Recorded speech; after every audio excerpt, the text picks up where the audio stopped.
Welcome back, everyone. This is Goku Sun DBZ, and welcome back for a new sales history sales list. So, with that said,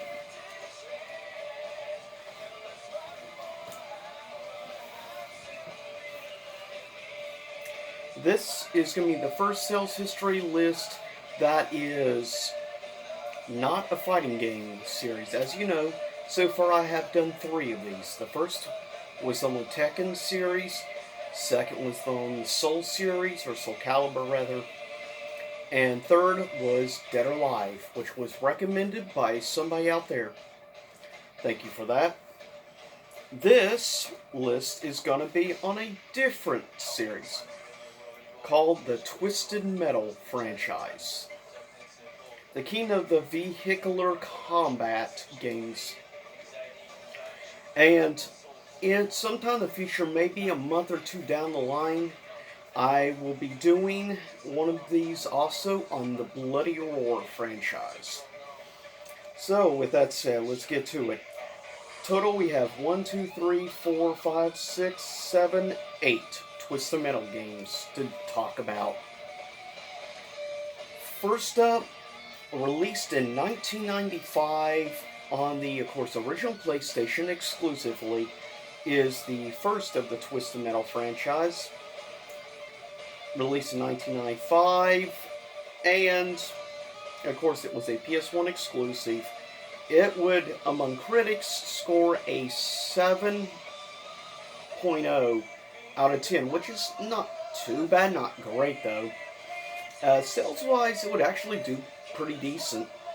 It would end up doing 1,560,000 copies sold, so a little over 1.5 million. Not bad. And it would definitely remain one of the best selling of the franchise.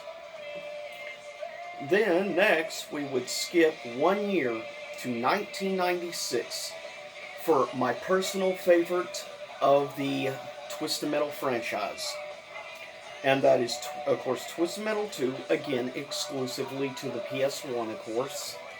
But rather than scoring a 7.0 out of 10, it would end up being the second highest rated of the franchise among critics.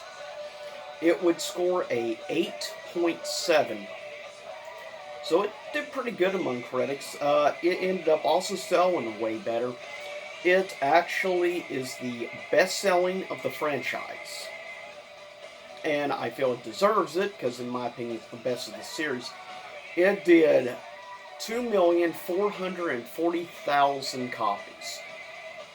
So, not bad at all. I mean, you're talking probably close to a 900,000 jump in sales numbers from Part 1 to Part 2. So, not bad at all. Next, we move on to Twisted Metal 3, which is probably arguably my second least favorite of the franchise personally. It definitely did the worst among critics out of the franchise. Twisted Metal 3 was released again exclusively to the PS1, of course, and it was released in 1998, so it would be 2 years after the much beloved Twisted Metal 2. Twisted Metal 3 would score only a 4.4 out of 10 among critics, so it did really bad with critics. It did, though, pretty decent sales. It did better than the original Twisted Metal in sales numbers, though. It did 1,730,000. Yep, 1,730,000 in sales, which is pretty good. Pretty solid numbers. Next, we move on to Twisted Metal 4, which is currently ranked probably my third favorite in the series, personally. Twisted Metal 4, which of course also had Rob Zombie did music and even has his own car in the game. Twisted Metal 4, exclusive to PS1, of course. It would score a 6.7 out of 10 among critics, so at least it got a 2.3% jump over the previous one. In sales numbers, though, it would actually drop quite a bit. Like I said, 3 did over 1.7 million. Um, Twisted Metal 4 only did close to 3.3 or 1.3. It did a total of 1,280,000. Still really good sales, solid numbers, but it was at the time by far the lowest in sales out of the 4 original games. Then we move on to 2001, skip 2 years from 99. In 2001, we would get my number 2 favorite in the franchise, and by far the darkest of the series. Both an actual picture and stuff in game dark, besides dark as in pretty twisted and demented. Makes sense though, name Twisted Metal.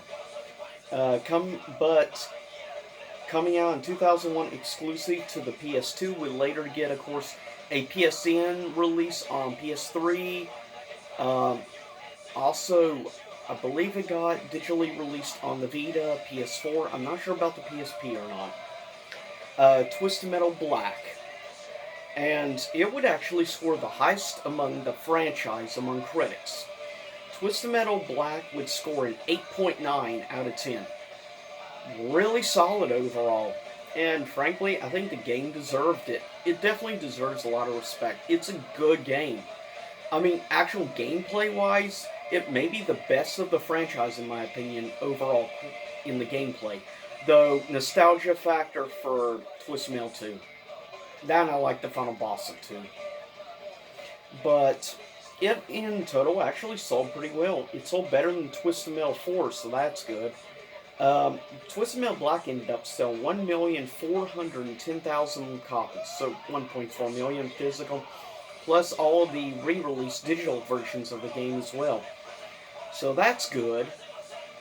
So at least it did good. It was staying pretty solid for the most part. Sales numbers were staying above 1 million at least. But then we start seeing the drop. Big time. Next, Twisted Metal Small Brawl, which was released exclusively for the PS1. In my opinion, is by far the worst of the franchise. My least favorite, hands down. But that's just me. It was released also in 2001, the same year as Black. Hard to believe. Because one was much more family-friendly, and Small Brawl, which made them look more like toy cars and stuff, and rooms and stuff going at each other. I don't get why they came up with that idea. I guess to try and make a more family-friendly version of Twisted Metal. Besides, also, the same year having the darkest of the series. Small Brawl would end up doing only 180,000 copies in sales. So it would do 1.2 million less than Twisted Metal Black.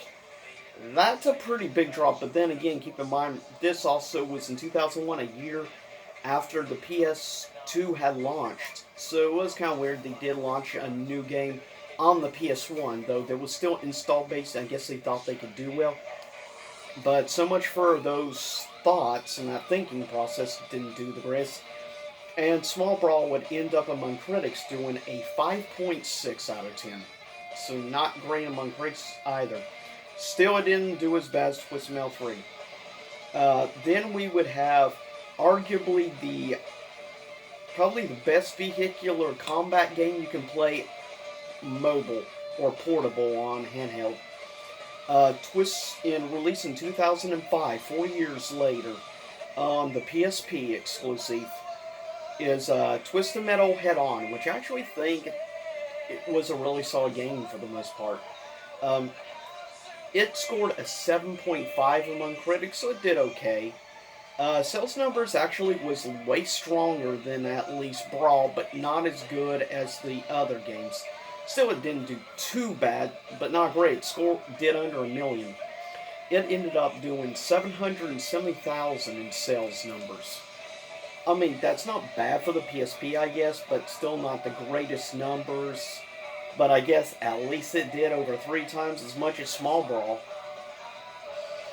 Coming in last was their attempted reboot on the PS3 in 2012. Just named Twisted Metal. Now this is the only one of the series I personally have not played, is the reboot. I need to get the game, especially since it is pretty cheap and I can get easily under 20 bucks now. So I might look into picking it up someday, since it's the only one I haven't played. Among critics, it actually did decent. It scored an 8.1 out of 10, so it's not bad among critics. And it would be a 7 years in between Twisted Metal Head-On and Twisted Metal Reboot. 7 years, and now it's been 8 years since the last Twisted Metal game. It did only 340,000 in sales. It did almost twice as much as Small Brawl, but it did like half of Head-On's numbers. It is the second worst selling of the franchise. So I'm not surprised they haven't made another game in the series. Not surprised at all.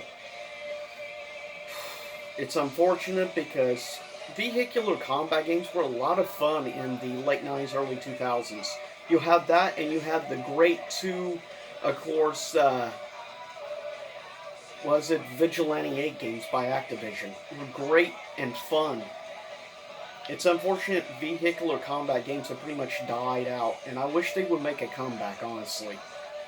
But with that said, that was the sales history of the Twisted Metal franchise. And as I said, about a month or so from here now, expect sales history of the Bloody Roar franchise. I'll see you then. Same YouTube time, same YouTube channel.